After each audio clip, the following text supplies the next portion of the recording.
Good morning. My name is Tim Reuter-Bowers, and my pronouns are he, him. I want to welcome you to Countryside Church Unitarian Universalist. I'm a member of your Board of Trustees. We are an intentionally inclusive congregation. We affirm the individual journey. We covenant on our shared journey. We honor differences, and we celebrate diversity. All are welcome. Please read the blue insert in your order of worship and the weekly email updates for all news of our activities and events. We share some brief announcements as an outward symbol that our work is worship in action. Over there. Oh, sorry. All right, the first announcement is that the Reading Roundtable group meets the second and fourth Wednesdays of the month at 10 a.m. And each time they meet, they discuss a very short piece from the book, The Civically Engaged Reader. The book is a collection of poems, essays, and stories related to civic service. It's meant for people engaged in volunteer work, philanthropy, service organizations, and other forms of civic activity. The book addresses questions such as, what are our motives for volunteering? They meet on November 9th, and they will discuss an excerpt from the book, Democracy in America. Is the nightly news giving you nightmares? Same. Just turn off your TV on Saturday night, November 12th, and join us in Atherton Hall for an evening of music with a mission. The music of 10 local music acts will help soothe your soul, while all proceeds will support our 3 community service partners. Proceeds from the 50-50 raffle will be used to pay for critical needs of asylum seekers temporarily housed in this area.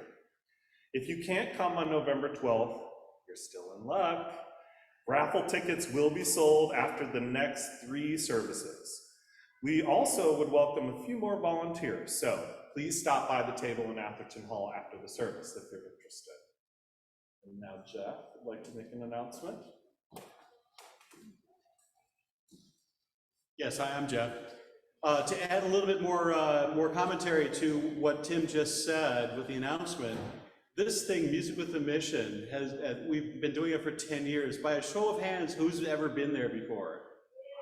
Okay, if you liked it, clap right now. I thought so, thank you.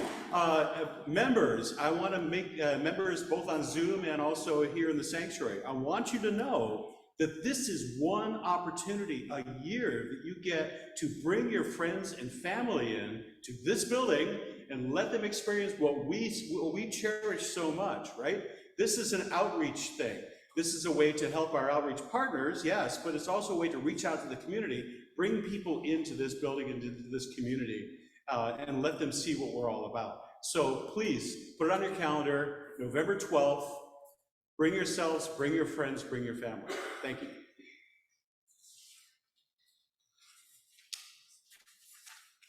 And one more announcement. Today, Sunday, October 23rd at 11:30 after the service, there will be a solar and energy workshop in Atherton Hall. Dan Hunsa from our service partner Faith in Place will lead the engaging and fun workshop so you can learn how to save money and lower your carbon footprint at the same time.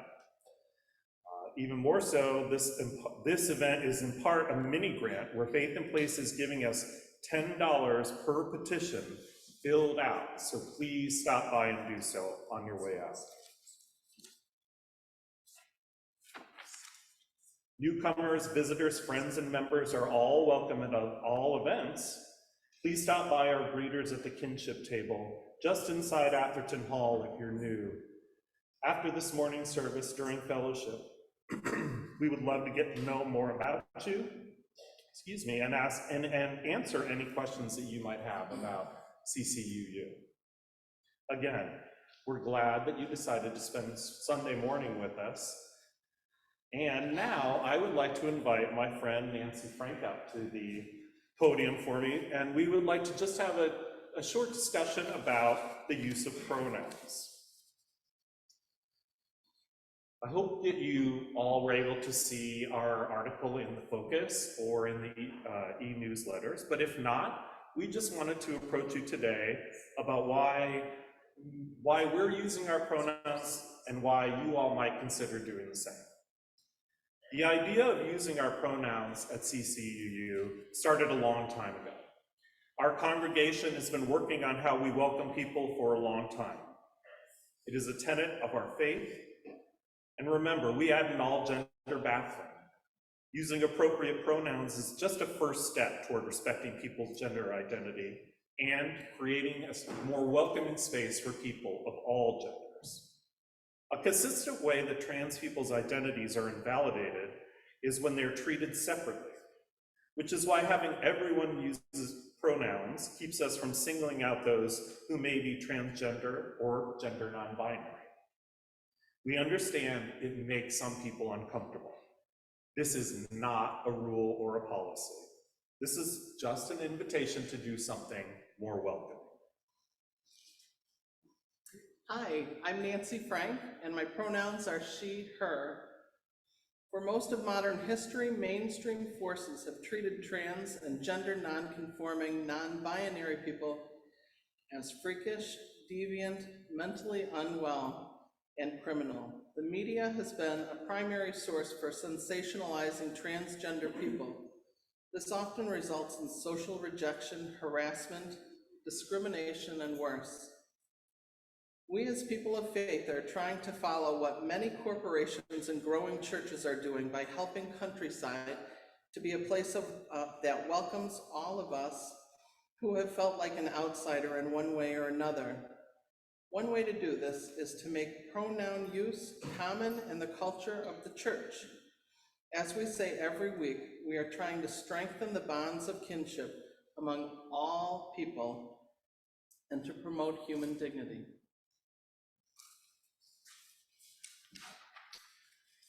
Is using pronouns a church policy? No. Do I have to use them? No. There's no penalty if you choose not to. Is this Rev D's idea? No. But when we asked her to support pronoun use, she responded very positively and indicated that intentional growing congregations do use them. This congregation's been on this journey for a long time, and using an individual's correct pronoun is an easy way to show respect. If we all use them, then we don't isolate people who are trans. We say, we're all in this together. Some congregants thought that pronouns would only be used at the Pride service. In fact, adding pronouns was meant to be a part of our ongoing efforts to be more welcoming. It was a practice that Reverend Hillary introduced with staff and congregants many years ago when introducing yourself to someone new. If you are comfortable, use your pronouns during service or add pronouns to your name tag. Maybe put them in the order of worship by your name. There are a lot of ways to be inclusive and to offer an invitation to guests and newcomers that we are a welcoming place. That's right. Only use your pronouns if you're comfortable. I admit it was and still is odd for me to use my pronouns. But then I think about how uncomfortable it must be for someone who's trans or gender non-conforming to use their pronouns. If you aren't comfortable using your pronouns, then I would just ask that you look inside and examine what makes it uncomfortable for you. Is it because it's new? Is it because you're worried about doing it wrong?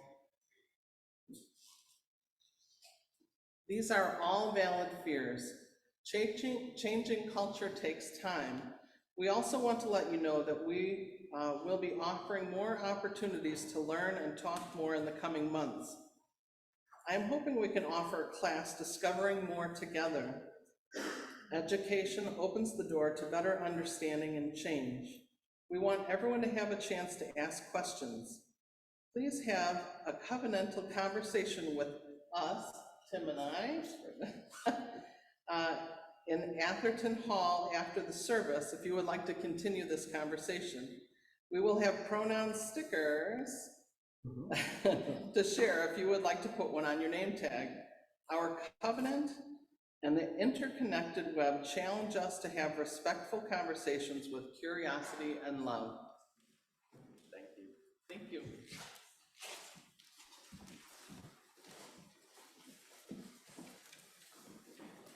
Hi, my name is Lois Phillips, and my pronouns are she, her. Our call to worship words this morning come from Belonging for Home by Starhawk. This is from Dreaming the Dark, Magic, Sex, and Politics. Also, hymn number 36, Lifting Our Voices. We are all longing to go home to some place we have never been. A place half remembered and half envisioned, we can only catch glimpses of from time to time. Community. Somewhere there are people to whom we can speak with passion without having the words catch in our throats. Somewhere a circle of hands will open to receive us. Eyes will light up as we enter. Voices will celebrate with us whenever we come into our own power. Community means strength that joins our strength to do the work that needs to be done. Arms to hold us when we falter, a circle of healing, a circle of friends, someplace where we can be free.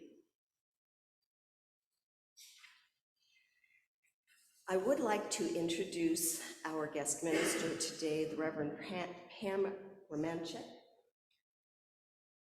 She is a poet, a native plant enthusiast, and a spiritual director. She recently retired after 8 years serving the Unitarian Church in Hinsdale.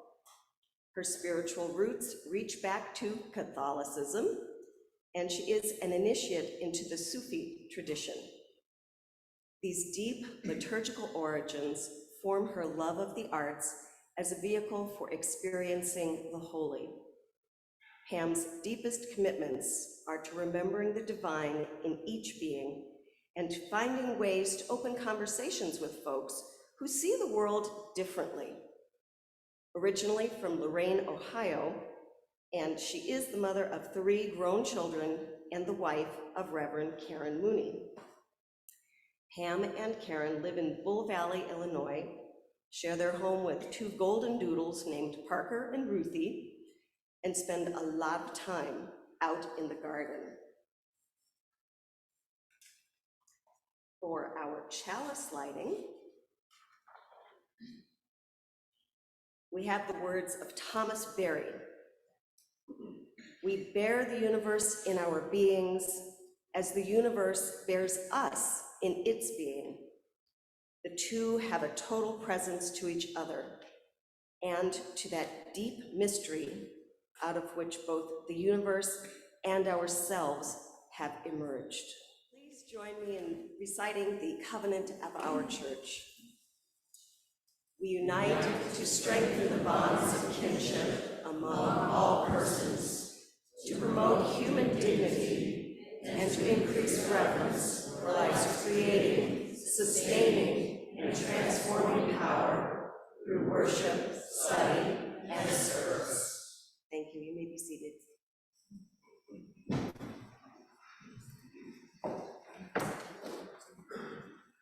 Good morning. I am Mary Sheldon, your Director of Lifespan Religious Education, and my pronouns are she and her. Our story today is The Family Book by Todd Parr, and as you'll see, it's a little letter from our author. Some families are big. Some families are small. Some families are the same color. Some families are different colors. Some families live near each other. Some families live far from each other. Some families look alike. Some families look like their pets. All families are sad when they lose someone they love. Some families have step-parents or step-siblings. Some families adopt children. Some families have two moms or two dads. Some families have one parent instead of two. All families like to celebrate special days together. Some families eat the same things. Some families eat different things. Some families like to be quiet. Some families like to be noisy. Some families like to be clean. Some families like to be messy. Sometimes these are the same families. Some families live in a house by themselves. Some families live in a house with other families. All families can help each other be stronger. There are lots of different ways to be a family. Your family is special, no matter what kind it is. Love, Todd.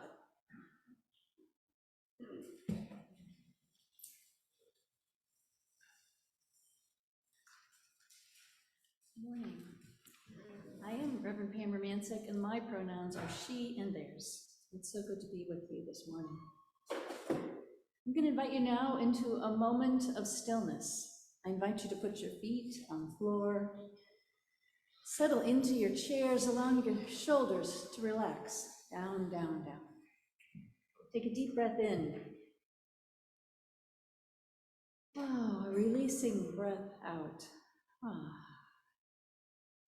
Listen for just a moment to hear the beating of your heart this morning. Listen to your body as it sits in this space.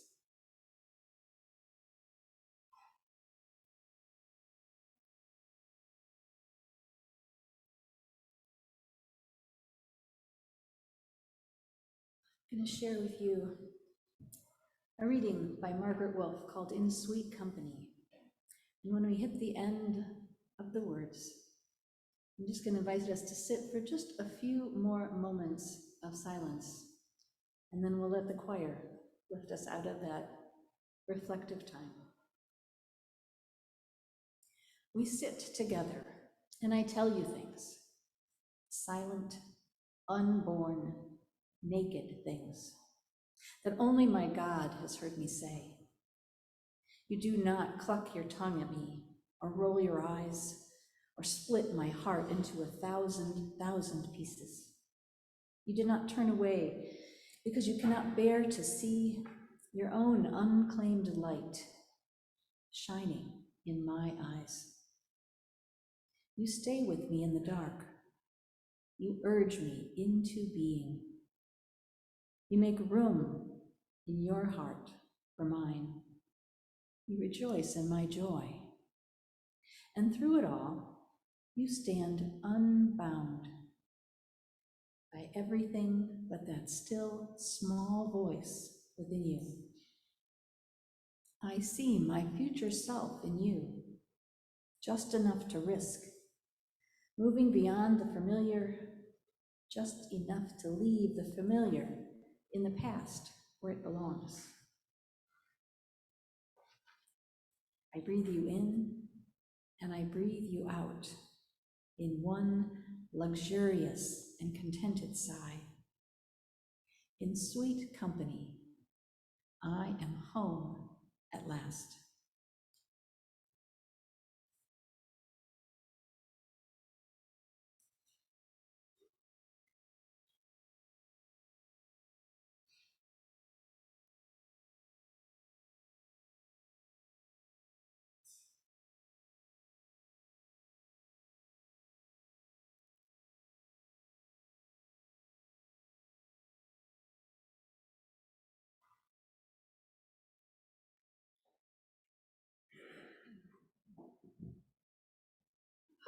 That's not easy to follow.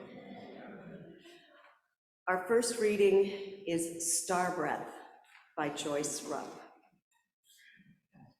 With the first sigh of the evening star, my heart responds to a distant touch, a wisp of recognition, a waft of joy. Life-giving breath of the galaxies sails through the heavens into my grasping, yearning spirit, uniting me in the marrow of my soul. Star breath washes over me like God breath, filling the soul of a new creation, awakening my soul's withered bones, lifting them into lightness and dance.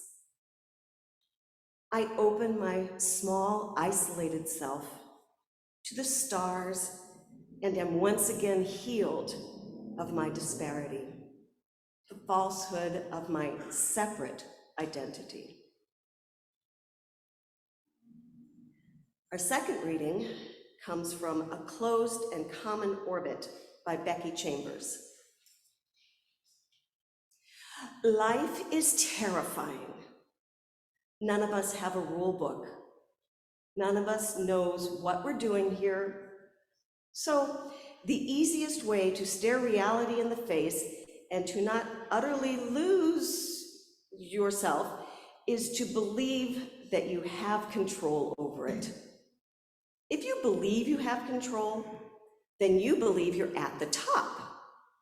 And if you're at the top, then people who aren't like you, well, they've got to be somewhere lower, right? Every species does this, does it again and again and again. Doesn't matter if they do it to themselves or another species or someone they created. Thus ends our readings.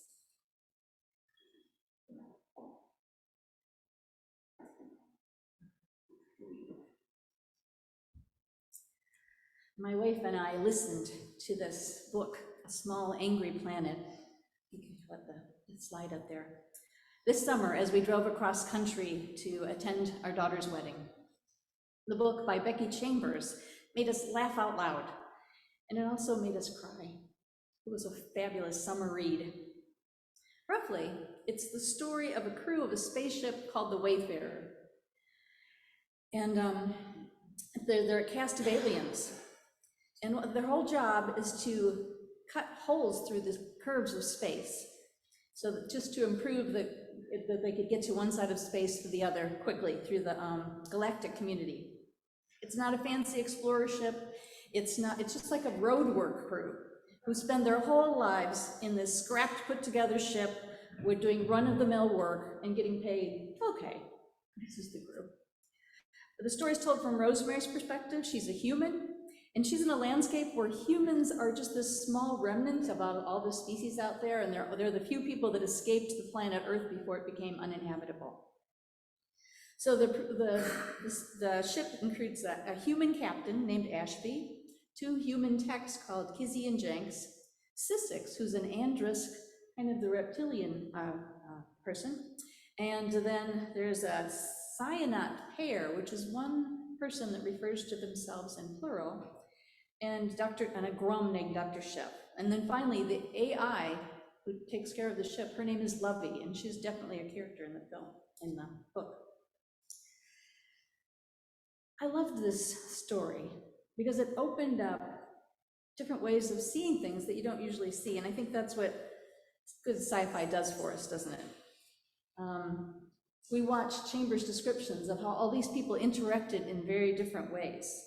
And one of the storylines involves Rosemary and Syssix, who was the people that were just up there, back one. Rosemary and Syssix. So Rosemary notices that Syssix is more cuddly. Even though she's a reptilian creature, she loves to cuddle and to touch, and she would always be touching the humans, but she kept herself back. And as they got to be more friends, Rosemary went to visit Syssix's home planet. And when they got off, she watched all of her family, which was this big, large group of people, all kind of form this puppy pile of reptiles just rubbing on each other and hugging and rubbing noses, and some would even break apart to couple. And Rosemary was watching her own reaction to this, just feeling like, "Whoa, this is way too much." And she's very surprised because she recognizes that for this species, this works. It's great for them.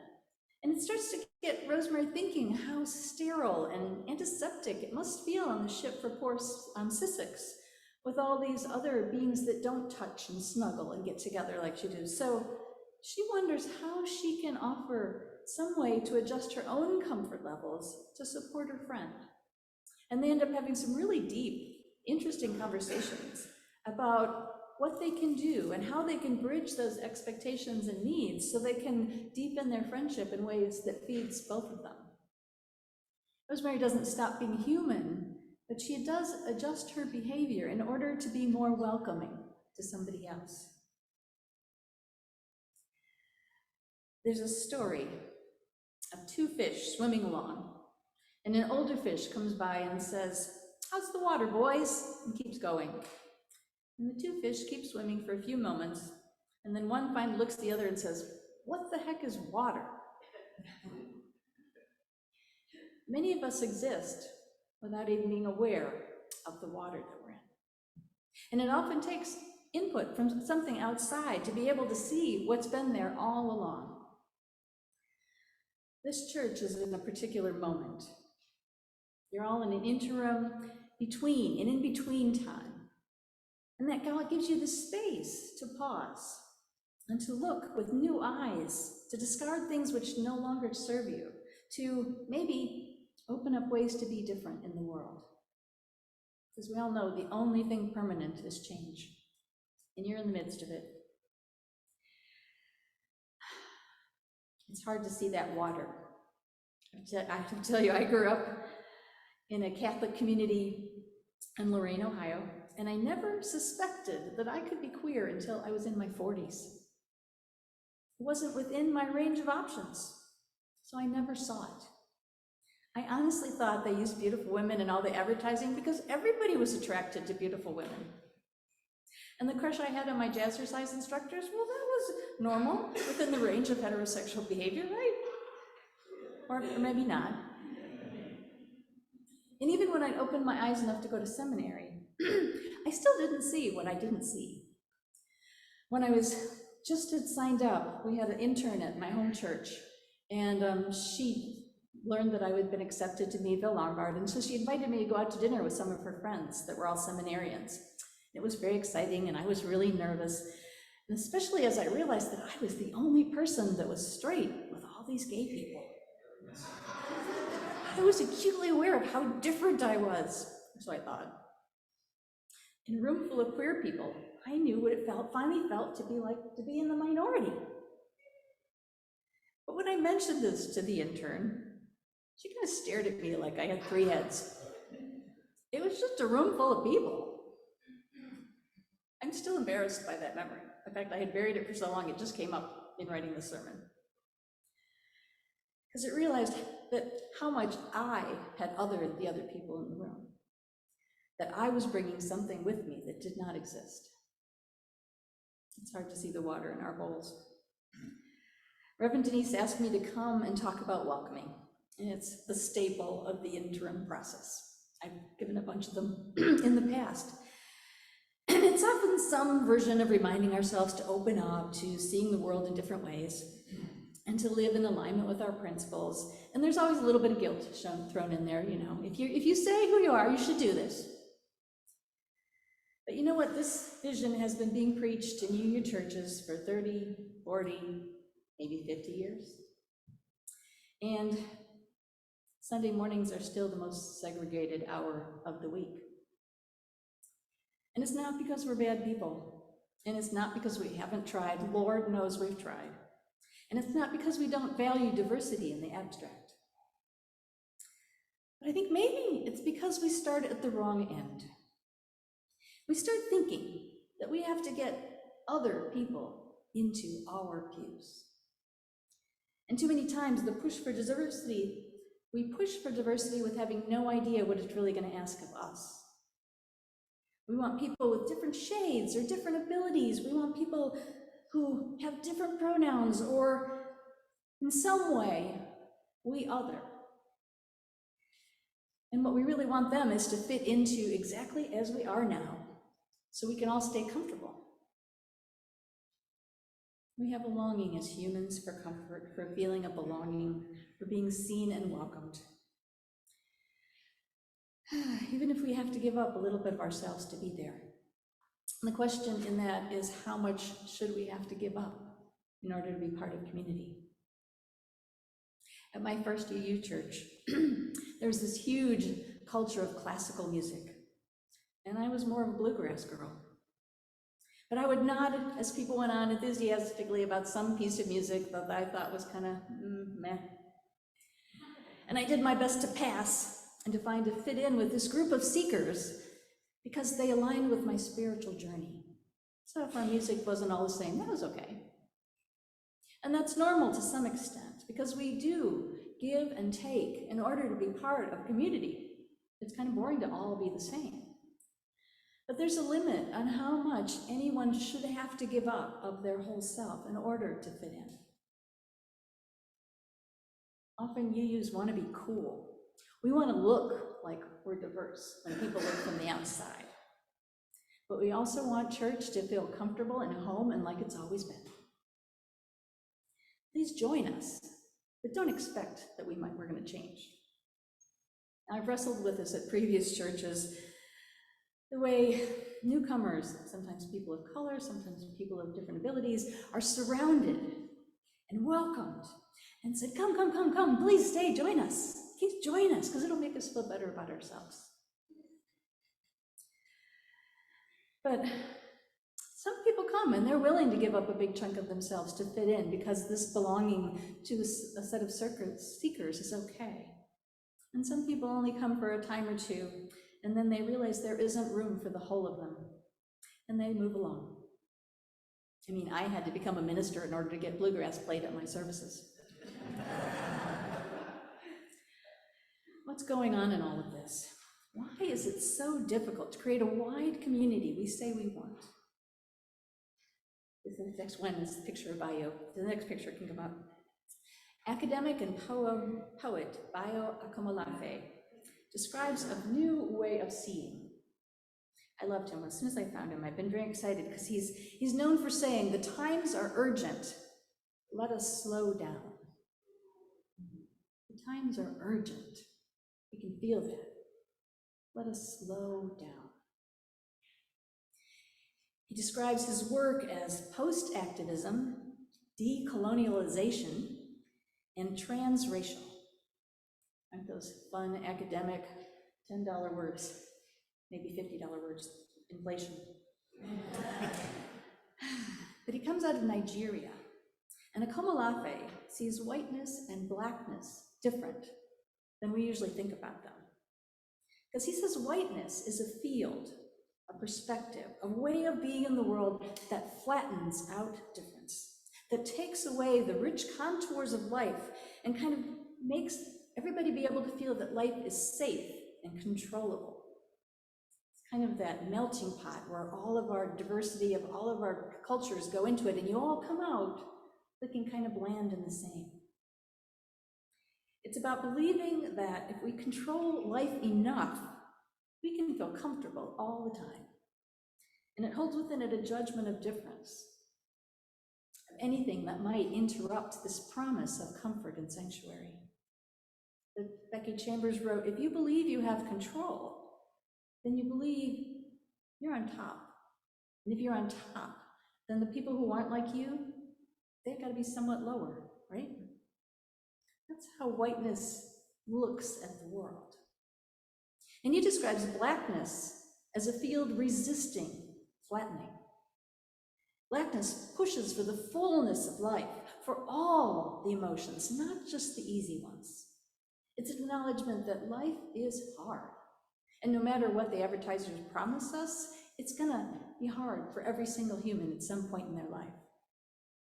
Akomolafe acknowledges that we all live in bodies that are recognized as white or brown or black, and that skin that we're in definitely informs our experience of life.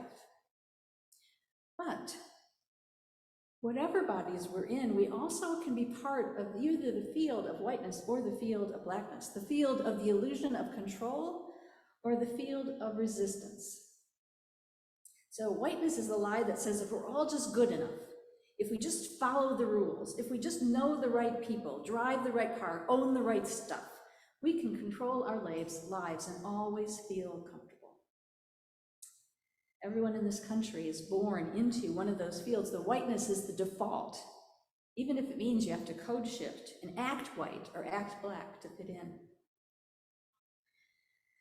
Akamalafe says that people with black skin also can inhabit the white field, and that his home country of Nigeria very much leans into flattening of life and trying to make it controllable, even though it has the highest per capita population of dark-skinned humans. And I think it's what's driving those white folks out there that are trying to ban books and restrict history from being taught, because they believe the lie that if they never should have to feel bad, and they're working with all their might to maintain the system that gives them comfortable ignorance. Kamalafe's work opened up a huge place of possibility for me, because if whiteness and blackness can be seen as fields that we exist within, then they can be inhabited by anyone. If they're a perspective and a worldview rather than a defined and unchangeable part of our being, then we have the freedom to choose where we're going to step into that, whether we want to be control or whether we want to be resistance. How can we unflatten our interactions? How can we embrace that wildness and wholeness and fullness of both joy and sorrow? You know, it takes so much energy to press down emotions. It takes so much energy to hold things down. And our country, it's like no wonder we're filled with so many people that are so angry and so depressed, because they're holding in things that they should be able to release and share and be seen. What if we stopped and accepted the whole of every human without making any of them try to fit in? Now, just to give you an idea, here's an example of flattening from a real life. A person I know belongs to a women's chorus, which has been mostly all-white women's chorus most of its history. And they've been really trying hard to be diverse these past few years. They formed committees, they've watched movies, they've held talking circles, they've read books. They even changed their bylaws to become more welcoming.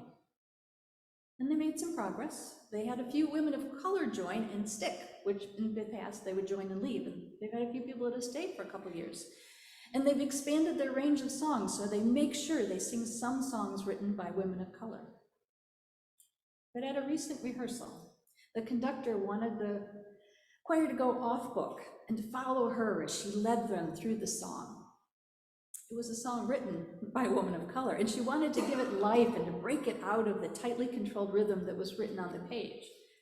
But as she tried to pull them along, she kept getting this tremendous pushback from the white women.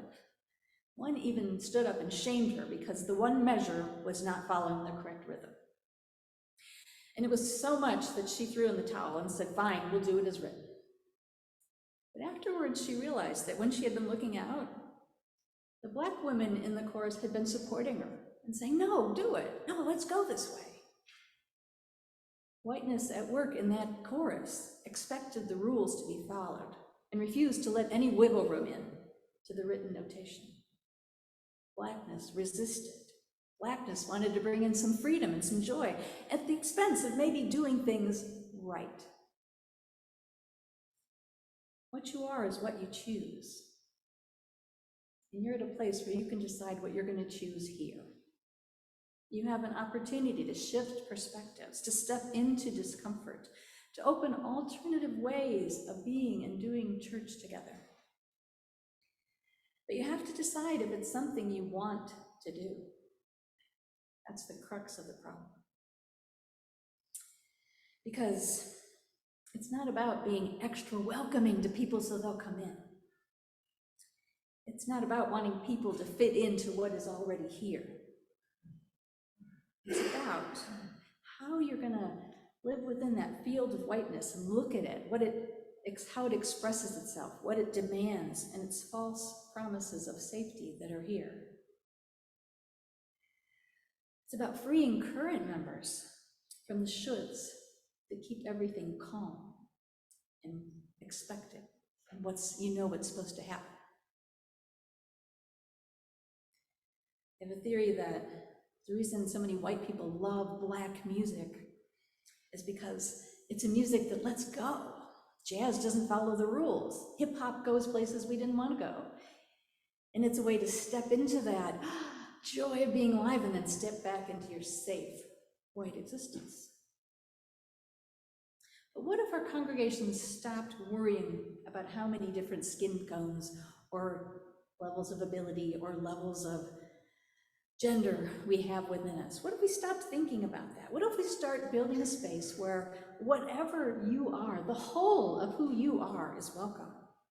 What if we start living so fully and so joyfully, that embracing all of our sorrow and pain, all of the messiness and the uncomfortableness of really what being human actually is? Don't you think other people of all colors and genders would go, hey, I want that too. I want to come to a place where I can bring my whole self. I want to come to a place where I won't be shamed if I don't follow the measures exactly. I want to be a place that is part of the resistance against the flattening of life, and part of a life that allows flowering and blossoming and joy and all of the deep human emotions that each and every one of us carry in our bodies every single day. I think you have to start noticing, if this is what you want, then how can I live it into my body? How can I start changing how I flatten the world in order to feel safe? And how can I break open places? Sometimes they might be places of terror. Sometimes they might be places of deep, heart-rending sadness. But each place is going to be a real emotion. And when we're real, people step into that. People want to be with real. We are all a bunch of aliens on a big blue planet sailing through space, each of us bringing unique gifts and unique perspectives. Maybe we can start embracing the alien qualities that we shut down in ourselves as a first step to seeing the wholeness all around us and making space for everyone's whole person. I'm going to close with words from a famous alien you might know with pointy ears. Live long and prosper. Now is the time in our service where we set aside to share the communal ritual of giving. Our congregation is funded entirely by pledges and stewardship contributions from you, our beloved members and friends. Giving helps us feel more generous. We all know about inflation. We brought that up earlier. This is what literally keeps the lights on. So give as you can. And if this is your first time worshiping with us, let the basket pass you by, as your presence is gift enough.